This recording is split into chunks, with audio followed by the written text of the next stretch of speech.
Uplift friends. I wanted to make a quick little video talking to you today about cluster sets, okay? So you guys have seen that as in a progression that's starting this week. Maybe some of you have added it from the previous week. But I wanted to make sure that you understood the concept behind a cluster set. So those are added in as a way to basically extend your set, to take that muscle to like maximum fatigue while allowing you to push a little heavier with intensity. And when I talk about intensity, I'm talking about the amount of weight that we are lifting, okay?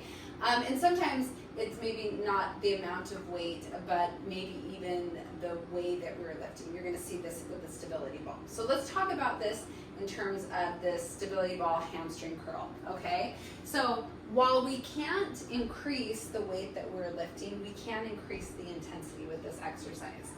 Okay, so with the straight set, you're going to do 10 to 12 reps with a tempo of 3-0-1-1, okay? So what that's going to look like is this, okay? So you're gonna extend for 3 counts. 1, 2, 3, and hold here. So there's no pause at the end where you're fully extended because that's where the tension drops off. The tension is greatest when your hamstrings are shortened here. So 1, 2, 3, hold for 1 count. 1, 2, 3, hold for 1 count. And you notice I keep my hips lifted the whole time because that's keeping those hamstrings engaged. I can feel my hamstrings just super balled up and tight here. Okay, so you'll do that for 10 to 12 reps. Do all 3 of those sets. Rest, and then you're gonna do your cluster set. So the cluster set is going to be a 2-0-1-0. So you're not having to pause in the contracted or in the extended. You're just going to be coming at it with some more aggressive tempo. So the cluster set would look like this. We're going to do 6 of these.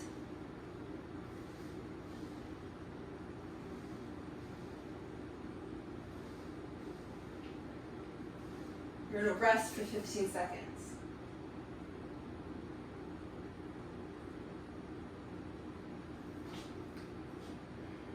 And then you're going to do it again. 1, 2, 3, 4, 5, 6. I'm going to rest for 15 seconds. And that 15 seconds is an incomplete rest, but it's enough to just kind of be able to kind of get a little bit of rest to be able to push back into that really hard again.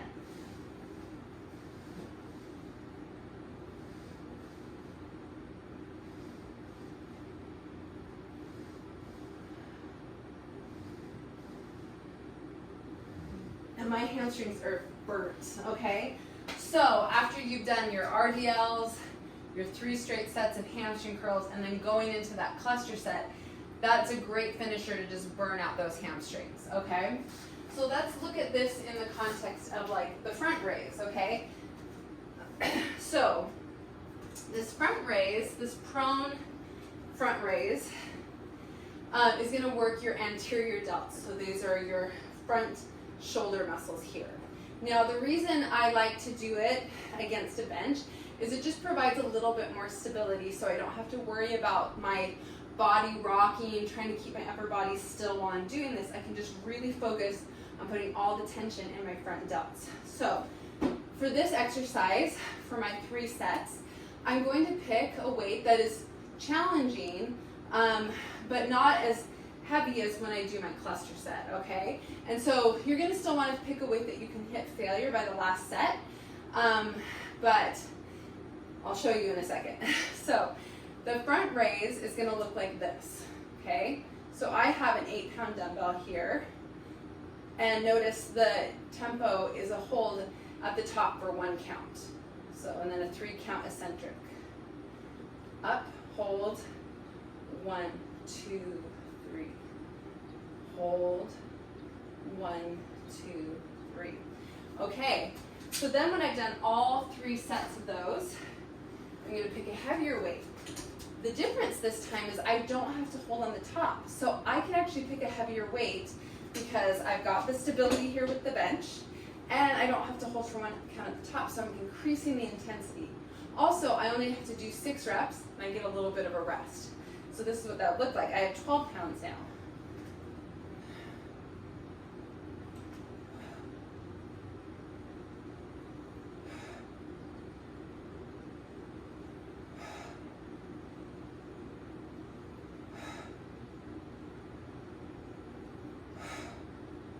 Then I'm going to rest. That was still really, really hard. And I don't get very much rest. I don't have my watch with me, but normally I'd be watching my clock and say, okay, right at the 15, I'm ready to go. I'm going to do another 6 sets, 6 reps. No hold at the top. So you can create a little bit more momentum, but I don't want swinging. I still want control as you come up and control as you come down. I think this is 6. Okay, rest for 15 seconds, and then repeat. Okay, so I hope that gives you a good idea of what the cluster sets are going to look like in your workout, why it is we're doing them, and making sure that you're doing them with really good form, because this isn't a way to it's an opportunity to swing the weights around. You still need to create a lot of tension in those intended muscles. So let me know if you have any questions, and great job. Talk to you soon.